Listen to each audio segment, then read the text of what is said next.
10,000 টকাকৈ আগবঢ়াম বহুতে ভাবিছিলে এনে কৈছে মিছাই কৈছে কিছুমানে মোক কয়ও যে মামা আমাক ঠগালে নেকি পইচাটো নিদিয়ে নেকি মিছাই দিব কিন্তু এটা কথা আপোনালোকে মনত ৰাখিব যে মামা বা হিমন্ত বিশ্ব শৰ্মাই যদি এবাৰ কথা ক'লে হয় মৰি যাব নহলে কথা ৰাখিব দুটাৰ এটাৰ মানে একো হ'ব নোৱাৰে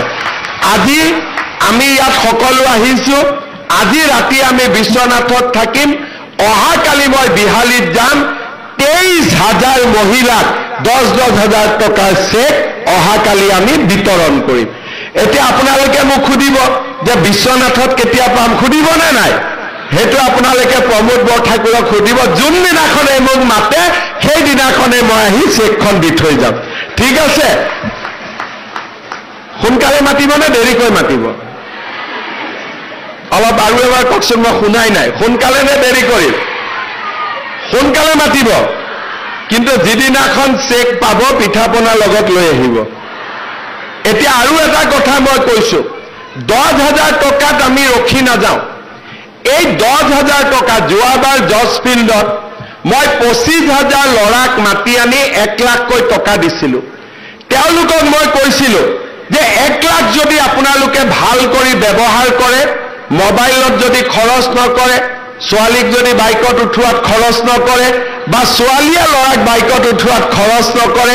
ব্যৱসায় বাণিজ্য কৰে আৰু নিজৰ টকা পইচা ঘটাৰ পিছত বাইকত নহয় গাড়ীত উঠাওক আমাৰ কোনো আপত্তি নাই এতিয়া এই টকা যদি অবাবত খৰচ নকৰে আপোনালোকক মই আৰু 1 লাখ টকা দিম এতিয়া মোৰ খুব ভাল লাগিছে সকলোৱে মোৰ কথা শুনিছে এই 25,000 লৰা ছোৱালীক মই সেপ্টেম্বৰত আৰু 1 লাখ টকা দিম মানে যেনেকৈ কৈছিলো তেনেকৈ কৰি দিম আপোনালোককো মই কৈছো কোনে কোনে 10,000 টকা পাব হাত দাঙকচোন আচ্ছা এতিয়া আপোনালোকে যেতিয়া টকাটো পাব এই 10,000 টকাটো আপোনালোকে খুব ভাল কৰি খৰচ কৰিব কোনোবাই খালৰ কামত কোনোবাই পিঠাপনা কোনোবাই আন ব্যৱসায় একো নহলেও হাজবেণ্ডৰ যদি দোকান আছে তাতে হলেও 10,000 টকাটো দিয়ক আৰু যোনে 10,000 টকাটো ভাল কৰি খৰচ কৰিব অহা বছৰ আপোনালোকে যদি মোক আকৌ এবাৰ মুখ্যমন্ত্ৰী পাতে 25,000 টকাকৈ আপোনালোকে পাব ঠিক আছে হ'বনে নাই গতিকে আৰু তাৰ পিছৰ বছৰ আপোনালোকক 50,000 টকা দিম অৰ্থাৎ লাখপতি বনাইহে দিম চনত ইলেকশ্যনৰ কাৰণে জিঅ' টেগিং আৰম্ভ কৰা নাই কিন্তু অসমৰ চাৰিওফালে জিঅ' টেগিং হৈ আছে 19 লাখ লোকে এতিয়ালৈকে জিঅ' টেগিং কৰিছে কতো এটা টকা লোৱাৰ কমপ্লেইন নাই ৰাভা চনৰ ইলেকশ্যনৰ পিছতে আপোনালোকৰ ঘৰে ঘৰে গৈও আমি জিঅ' টেগিং কৰিম প্ৰত্যেকজন দুখীয়া পৰিয়ালক একোটাকৈ ঘৰ দিয়াৰ ব্যৱস্থা আমি গ্ৰহণ কৰিম এই হৈছে আমাৰ সংকল্প আমাৰ ঘৰত যদি কোনোবাই জিঅ' টেগিং নকৰে আমি নিজে গৈ নিজৰ জিঅ' টেগিং কৰিব পাৰিম ইমান সুবিধা আগত কেতিয়াও কোনো চৰকাৰে ৰাইজৰ কাৰণে দিয়া নাছিল শ্ৰদ্ধা ৰাইজ মেট্ৰিক পৰীক্ষা পাছ কৰিলে ছোৱালী 11ত এডমিশ্যন ললে প্ৰত্যেক মাহত তাইৰ পঢ়াৰ খৰচ চৰকাৰে দি আছো এতিয়া 11ৰ ছোৱালী 12 পাব 10ৰ ছোৱালী 11 পাব আমি সকলোকে নিযুত মইনাৰ আঁচনি আমি দিয়ে থাকিম আজি ডিগ্ৰীৰ ছোৱালী দেউতাক মাকে পইচা দিব নালাগে পোষ্ট গ্ৰেজুৱেট দেউতাক মাকে পইচা দিব নালাগে মোক কেতিয়াবা কেতিয়াবা লৰাবিলাকে কয় মামা আমাৰ কাৰণেও কিবা এটা কৰক কয় নে নকয়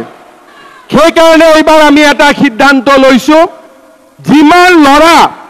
বিএ পাছ কৰিব চাকৰি ইণ্টাৰভিউ পইচা দিব লাগে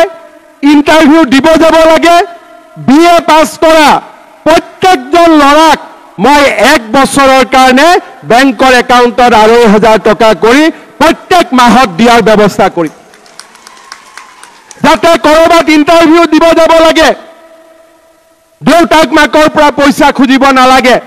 চৰকাৰে তেওঁলোকক মাহত 2,500 টকা কৰি তেওঁলোকৰ বেংক একাউণ্টত 1 বছৰৰ কাৰণে দিয়াৰ ব্যৱস্থা কৰিব আগত কোন চৰকাৰে আঁচনি লৈছিলে আপোনালোকে চিন্তা কৰক দেশত আমি শান্তি আনিলো, বোমা বিস্ফোৰণ নোহোৱা হ'ল, কাজিয়া নোহোৱা হ'ল, জনজাতীয় অজনজাতীয় লোক ওচৰ চাপি আহিলে, গোৰ্খা লোকসকলৰ সমস্যা আমি সমাধান কৰি দিলো। যিমানবিলাক আধাৰ কাৰ্ড নাছিলে সকলোকে আধাৰ কাৰ্ড উভতাই দিলো। আৰু তাৰ লগে লগে অৰুণোদয়, ৰেচনৰ দোকানত চাউল, দালি, নিমখ, চেনি, ইলেক্ট্ৰিচিটিৰ দাম কম, নিযুত মইনা, ধান, সৰিয়হ বজাৰত মহাজনৰ পৰিৱৰ্তে চৰকাৰে কিনা। এতিয়া আমি আৰু এটা কাম কৰিব গৈ আছো। আপোনালোকে টিভি চাব। 1 তাৰিখে মই বিশ্বনাথ জিলাৰ বিহালীলৈকে যাম আৰু যিমান মহিলা আত্মসহায়ক গোটৰ সদস্য আছিল সকলোকে 10,000 চেক দি থৈ আহিম। এতিয়া আপোনালোকে মোক সুধিব যে বকুত কেতিয়া পাম, পলাশবাৰীত কেতিয়া পাম? হেমাংগ ঠাকুৰীয়াই মোক যিদিনাখনে মাতে সেইদিনাখনে পলাশবাৰীত পাব, আৰু বকুত টংকেশ্বৰ বাই যিদিনাখনে মোক মাতে সেইদিনাখনে আপোনালোককো মই চেক বিলাই দিম।